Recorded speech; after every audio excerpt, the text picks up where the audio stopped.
yang ada di mulut goa. Begitu dan setiap ada pementasan, selalu ada saja korbannya. Ia pun mulai beraksi.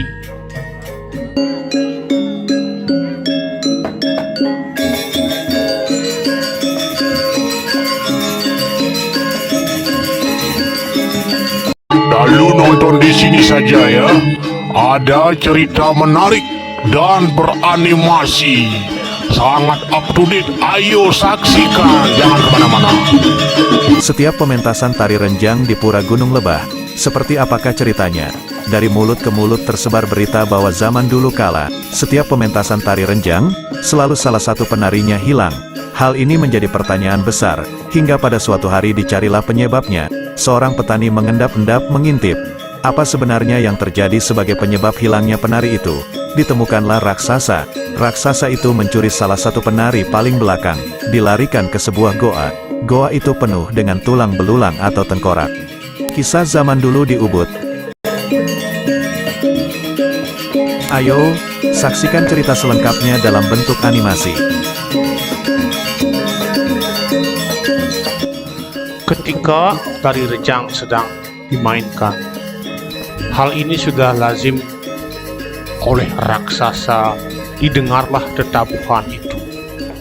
Karena setiap ada detabuhan, sudah pasti ada penarinya. Kebiasaan raksasa ini sudah dari tahun ke tahun pada zaman dahulu kala. Ia pun bangkit dari goanya menuju sumber bunyi.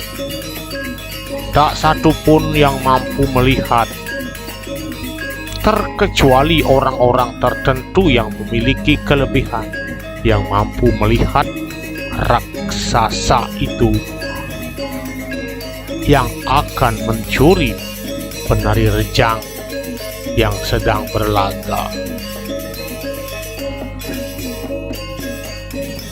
Semua masyarakat pada waktu itu tidak satu pun yang menyaksikan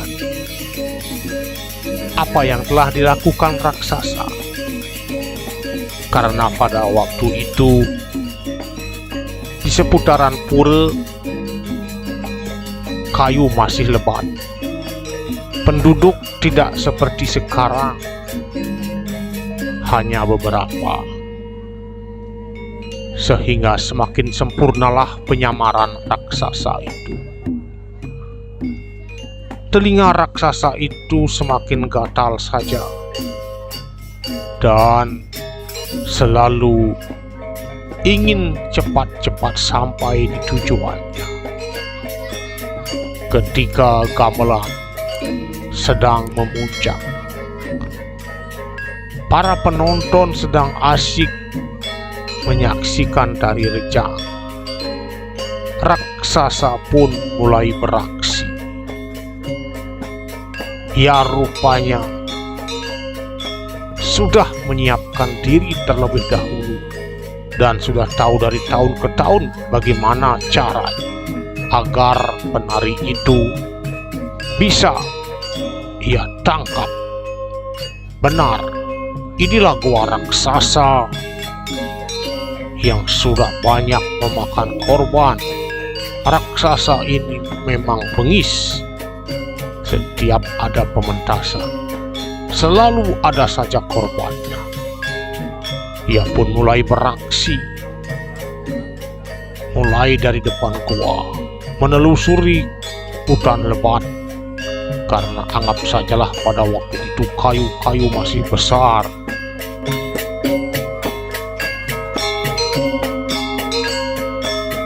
Beberapa kali ia mengelilingi pura. Artinya semakin dekat sasaran, apa yang ia harus lakukan. Penari tidak ada yang menyadari bahwa dari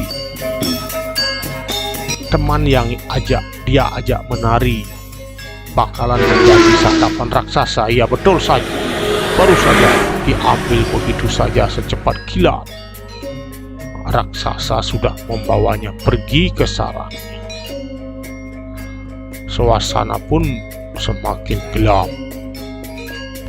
Raksasa sudah membawa seorang penari.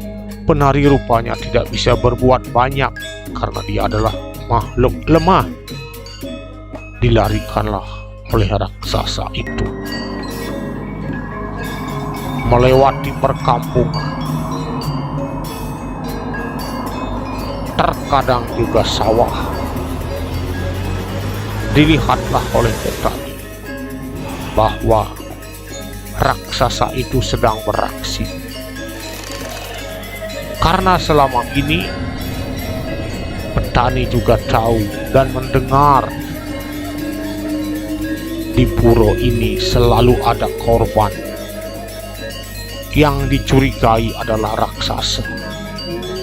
Dia pun membuntuti dari belakang dan memasang telinganya dengan baik. Dia pun mengendap-endap menelusuri kemana arah raksasa itu. Raksasa itu diikuti dari belakang. Ia menemukan goa. Sudah dipastikan disinilah semua korban-korbannya telah dimakan. Goa ini sungguh mengerikan. Betapa banyak tengkorak manusia berserakan yang ada di mulut goa.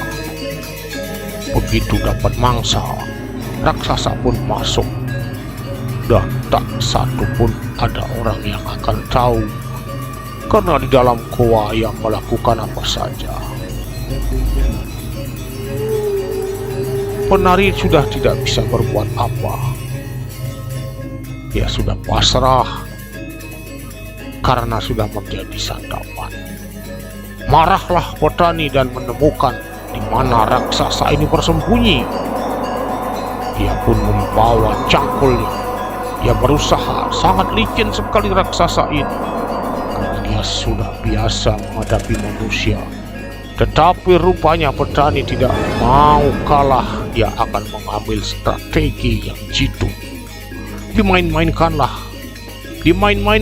cangkulnya, karena ia tercatat juga seorang pesilat yang mampu untuk berkelit kalau diterkam raksasa ini.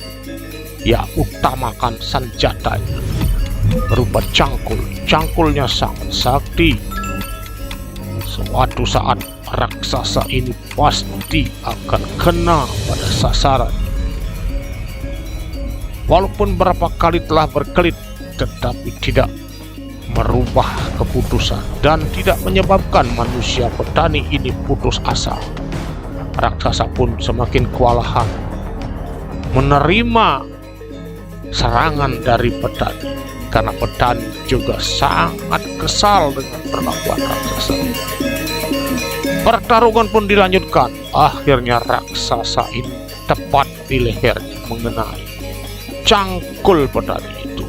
Tewaslah raksasa itu. Dari saat itulah raksasa tidak lagi bisa mengganggu penari Renjang yang ada di Pura Gunung Lebah Ubud. Terima kasih telah menonton.